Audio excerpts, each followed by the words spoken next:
Hello friends, welcome to my channel info universe. আমি সম্রাট সদা সর্বদা আছি আপনাদের সাথে। তো আজকে যে নতুন ভিডিওটা নিয়ে শুরু করেছি আমরা, সেটা হচ্ছে যে ওয়েস্ট বেঙ্গল পুলিশ এবং কলকাতা পুলিশের যে নতুন রিক্রুটমেন্ট শুরু হয়েছে এবং তার ফর্ম ফিল আপ চলছে, সেটা নিয়ে আমরা একটা স্ট্র্যাটেজি ভিডিও আজকে আমরা তৈরি করেছি।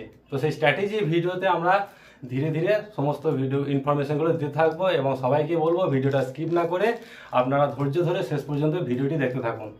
তো এই ওয়েস্ট বেঙ্গল পুলিশ এবং কলকাতা পুলিশের যে এলিজিবিলিটি ছিল, যেটা ক্রাইটেরিয়া, মেন ক্রাইটেরিয়া আপনাদের ফর্ম ফিল আপের ক্ষেত্রে যে মেন ক্রাইটেরিয়াটা ছিল, সেটা হচ্ছে গিয়ে বয়সের যে বয়স কত হতে হবে। বয়সটা হচ্ছে মিনিমাম আপনাকে 18 বছর বয়স হতে হবে এবং ম্যাক্সিমাম জেনারেল কাস্টের জন্য 30 বছর, ওবিসি ক্যাটাগরি ক্যান্ডিডেটদের জন্য 33 বছর, এসসি এসটি দের জন্য 35 বছর এবং এক্স সার্ভিসম্যানদের জন্য 40 বছর পর্যন্ত হতে হবে। এবং সেক্ষেত্রে কোয়ালিফিকেশন যেটা আছে আমাদের কত, মাধ্যমিক পাস হতে হবে কোয়ালিফিকেশন।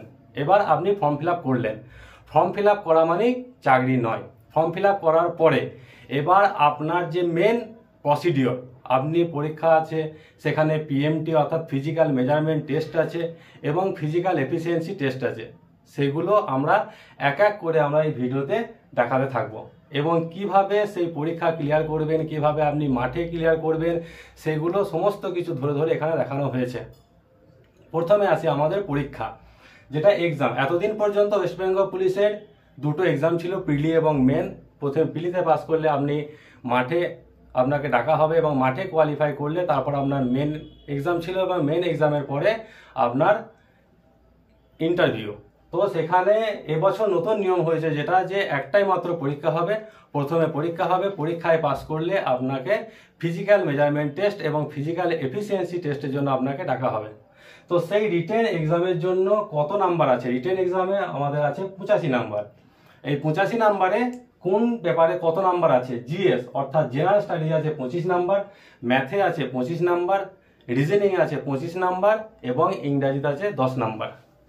এই যে total GS, math, GI, English, এই 85 নাম্বার পরীক্ষাতে কোন কোন চ্যাপ্টারগুলো বেশি ধরা হয় এবং কোন কোন চ্যাপ্টারের উপর আমরা বেশি জোর দেবো, সেগুলো আমরা যখন এই সমস্ত টপিকের ভিডিও করব, সেখানে আমরা আলোচনা করব, বিস্তারিতভাবে সেখানে আলোচনা করব, সেগুলো আপনারা সমস্ত কিছু পেয়ে যাবেন। এবার এই 85 নাম্বার আপনি পরীক্ষা দিলেন, সেই পরীক্ষাতে পাস করলে এবার আপনার আসবে ফিজিক্যাল মেজারমেন্ট টেস্ট। এই ফিজিক্যাল মেজারমেন্ট টেস্টে আপনার হাইট, ওয়েট, চেস্ট কত কি লাগবে, তো সেটা নিয়ে আমরা আসি। তো ফিজিক্যাল মেজারমেন্ট টেস্টের ক্ষেত্রে প্রথমে আসি আমরা জেনারেল ক্যান্ডিডেটদের জন্য। যে জেনারেল মেল ক্যান্ডিডেটদের জন্য হাইটটা হতে হবে আপনার 167 সেন্টিমিটার, ওয়েট হতে হবে 57 কেজি এবং সেক্ষেত্রে আপনার চেস্ট হতে হবে নর্মালি 78 সেন্টিমিটার এবং 5 সেন্টিমিটার এক্সপ্যানশন করে সেটা হতে হবে আপনার 83 সেন্টিমিটার। এটা হলো আপনার মেল ক্যান্ডিডেটদের জন্য জেনারেল। এবং যারা গোর্খা, গাড়োয়ালি, রাজবংশী আছে, তাদের জন্য হাইট, ওয়েট, চেস্টে কিছুটা রিল্যাক্সেশন আছে। যেমন হাইটের ক্ষেত্রে আপনার হতে হবে 160 সেন্টিমিটার, ওয়েটে হতে হবে 53 কেজি এবং চেস্টের ক্ষেত্রে আপনার হতে হবে নর্মালি 76 সেন্টিমিটার এবং 5 সেন্টিমিটার এক্সপ্যানশন করে সেটা হতে হবে 81 সেন্টিমিটার। এবার এখানে অনেকের ক্ষেত্রে সমস্যা হয় যে চেস্টের ক্ষেত্রে যাদের নর্মাল হয়তো 76 সেন্টিমিটার বা 78 সেন্টিমিটার হচ্ছে, কিন্তু 5 সেন্টিমিটার এক্সপ্যানশন হচ্ছে না। তো তাদেরকে বলবো যে আমরা বেশি বেশি করে যখন আমরা মাঠে প্র্যাকটিস করব, তখন আমরা কি করব, বেশি করে পুশ আপ, চিন আপ এগুলো দিতে থাকবো। তাহলে আমাদের যে চেস্টের যে এক্সপ্যানশন, সেটা আস্তে আস্তে বেড়ে যাবে। এবার আছে আমাদের ফিমেল ক্যান্ডিডেটদের জন্য। ফিমেল ক্যান্ডিডেটদের জন্য আছে হাইটটা হতে হবে 160 সেন্টিমিটার এবং তাদের জন্য ওয়েট হতে হবে 49 কেজি, সেটা জেনারেলদের জন্য। এবং গোর্খা, গাড়োয়ালি, রাজবংশীদের ফিমেল ক্যান্ডিডেটদের জন্য হতে হবে 152 সেন্টিমিটার হাইট এবং সেখানে হতে হবে 45 কেজি ওয়েট থাকতে হবে। এটা গেল আমাদের মেল এবং ফিমেলদের জেনারেল ক্যান্ডিডেট এবং গোর্খা, গাড়োয়ালি, রাজবংশীদের জন্য। এবার আমরা আসি এখানে কিছু থার্ড জেন্ডারদের জন্য এবং এক্স সার্ভিসম্যানদের জন্য কিছু সুযোগ দেওয়া হয়েছে। তো থার্ড জেন্ডারদের জন্য আছে আমাদের হাইটটা হতে হবে আপনার 160 সেন্টিমিটার এবং ওয়েটটা হতে হবে 52 কেজি এবং গোর্খা, গাড়োয়ালি, এই সমস্ত রাজবংশী যারা থার্ড জেন্ডার আছেন, তাদের জন্য হাইটটা থাকতে হবে 155 সেন্টিমিটার এবং ওয়েটটা হতে হবে 48 কেজি। এবার আসি আমরা এই ফিজিক্যাল মেজারমেন্ট টেস্টে যারা পাস করবেন তাদের জন্য আসছে এবার ফিজিক্যাল এফিসিয়েন্সি টেস্ট।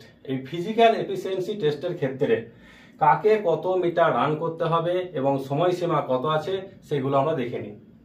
যে মেল ক্যান্ডিডেটদের জন্য এখানে সমস্ত ক্যান্ডিডেট মেল ক্যান্ডিডেট, অর্থাৎ এখানে জেনারেল প্লাস গোর্খা, গাড়ওয়ালি, রাজবংশী, এদের জন্য মেল ক্যান্ডিডেটদের ক্ষেত্রে আছে 1600 মিটার রান এবং তার জন্য সময়সীমা আছে 6 মিনিট 30 সেকেন্ড। অর্থাৎ 1600 মিটার আপনাকে 6 মিনিট 30 সেকেন্ডের মধ্যে কভার করতেই হবে।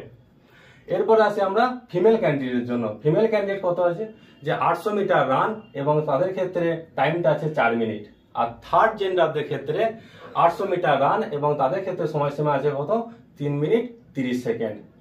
এবার আসি আমরা এক্স সার্ভিসম্যানদের জন্য, যে এক্স সার্ভিসম্যান মেল এবং ফিমেল এবং থার্ড জেন্ডারদের জন্য কত আছে ফিজিক্যাল এফিসিয়েন্সি টেস্টে।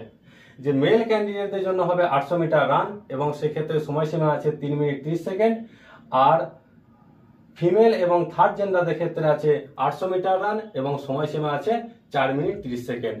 এবার এই যে আপনি পিডি এক্সাম দিলেন এবং ফিজিক্যাল এফিসিয়েন্সি এবং ফিজিক্যাল মেজারমেন্ট টেস্টে পাস করলেন, এই পাস করার পরে আপনার তৃতীয় ধাপ হচ্ছে ইন্টারভিউ, যেটা আছে 15 নম্বরের। এই ইন্টারভিউ 15 নম্বরের যে ভিডিওটা আমরা করব পরবর্তীকালে, যে কিভাবে আপনি ইন্টারভিউতে ফেস করবেন, কিভাবে ইন্টারভিউ অ্যাপিয়ারেন্স কি কি দরকার, সেগুলো নিয়ে আমরা নতুন একটা ভিডিও আপলোড করব পরবর্তীকালে। তো এবার আসি আমরা ফিজিক্যাল এফিসিয়েন্সি টেস্টে। এই ফিজিক্যাল এফিসিয়েন্সি টেস্টে যে আমাদের 1600 মিটার এবং 800 মিটার রান আছে, এই 1600 মিটার এবং 800 মিটার রানটা আমরা কিভাবে কভার করব সেটা নিয়ে আমরা স্ট্র্যাটেজি একটা দিচ্ছি। যে আমরা যারা ফর্ম ফিল আপ শুরু করেছি আমি তাদের সবাইকেই বলবো যে এখন থেকে আমরা কি করব, মাঠে প্র্যাকটিসটা শুরু করি। অনেকে এরকম ধারণা থাকে যে আগে প্রথমে পরীক্ষা দেব, তারপর পাস করব এবং তারপরে মাঠে প্র্যাকটিস শুরু করব। সেরকম করলে কিন্তু কি হবে, আমাদের মাঠে যে 1600 মিটার যে 800 মিটার রান আছে সেটা কভার করতে তখন আমাদের ক্ষেত্রে টাফ হয়ে যায়। তো সবাইকে বলবো যে আমরা যারা ফর্ম ফিল আপ করেছি তারা এখন থেকে মোটামুটি রেগুলার বেসিসে 4 থেকে 5 কিলোমিটার রান আমরা রেগুলার প্র্যাকটিস করবো। এখন 1 থেকে 2 মাস আমরা প্র্যাকটিস করি, তারপরে আমরা কি করব, টাইম দেখে এই 1600 মিটার রানটা আমরা প্র্যাকটিস করতে থাকবো এবং আমরা দেখতে থাকবো যে 1600 মিটার রানটা কভার করতে আমার মোটামুটি কিরকম টাইম লাগছে। তো সেই টাইম বেসিসে আমরা কি করব, আমরা আরো প্র্যাকটিসটা সেভাবে বাড়াতে শুরু করব। তো এটা তো গেল আমাদের ফিজিক্যাল এফিসিয়েন্সি টেস্টে। এবার আছে আমাদের রিটেন এক্সামের ক্ষেত্রে। যে রিটেন এক্সামে আমাদের যে 85 নাম্বার এক্সাম আছে, তো সেই 85 নাম্বার এক্সামে জিএস পার্টটা আমরা বিশেষ করে কি করবো, হিস্ট্রি এবং সায়েন্স চ্যাপ্টারটার উপরে আমরা বেশি করে জোর দেবো। এবং ম্যাথের যে 25 নাম্বার আছে, সেই ম্যাথের 25 নাম্বার আমরা অলরেডি একটা ম্যাথের ভিডিও আপলোড করেছি এবং সেখানে ম্যাথের ভিডিও যে কোন টপিকগুলো, বিশেষ করে কোন চ্যাপ্টারগুলো আমাদের ম্যাথে বেশি ধরা হয়, সেই চ্যাপ্টারগুলো আমরা একটা আলোচনা করব এবং সেই বেসিসে আমরা রেগুলার বেসিসে প্রত্যেক দিন আমরা ভিডিও দিতে থাকবো। এবং জিআই এবং ইংলিশ পার্টটা আমি নিজে অবশ্যই করাবো এবং যে টপিকগুলো বেশি করে পরীক্ষায় ধরে সেই বেসিসে আমি কি করবো, ইংলিশগুলো আপনাদের সেই ভিডিও দিতে থাকবো। এবার আমরা যেটা আসবো, যে আমাদের যে ফাইনাল মেরিট লিস্ট সেটা কোন কোন নাম্বার উপর ভিত্তি করে হয়। যে মেইনলি সেটা আমাদের যে এক্সাম যেটা আছে 85 নাম্বার, সেই 85 নাম্বার এক্সাম এবং 15 নাম্বার আমাদের যে ইন্টারভিউ আছে, এই দুটোর উপর বেস করে আমাদের ফাইনাল মেরিট লিস্ট বেরোবে। তো আমি সবাইকে বলবো যে আমরা যদি বিশেষ করে রিটেন এক্সামটায় যদি আমরা বেশি করে নাম্বার স্কোর করতে পারি, তাহলে আমাদের ইন্টারভিউর উপর অতটা নির্ভর করতে হবে না। তো সবাইকে বলবো এখন থেকে মোটামুটি GS, math, GI, English regular বেসিসে 5 থেকে 6 ঘন্টা করে আমরা রেগুলার পড়তে থাকি। এবার এই এক্সাম রিলেটেড সমস্ত সিলেবাস ধরে ধরে প্রত্যেকটা টপিকে আমরা নতুন নতুন ভিডিও দিতে থাকবো। আপনারা সকলে ভিডিওটা ফলো করবেন এবং আপনাদের যা যা কোশ্চেন আছে সেটা আপনারা অবশ্যই কমেন্ট করে আমাদেরকে জানাবেন। আর এরকম নতুন নতুন ভিডিও পেতে চ্যানেলটিকে অবশ্যই সাবস্ক্রাইব করে বেল আইকনটি ক্লিক করবেন, যাতে নতুন ভিডিও নোটিফিকেশনটা মিস না যায়। ভিডিওটা দেখার জন্য সবাইকে অনেক অনেক ধন্যবাদ।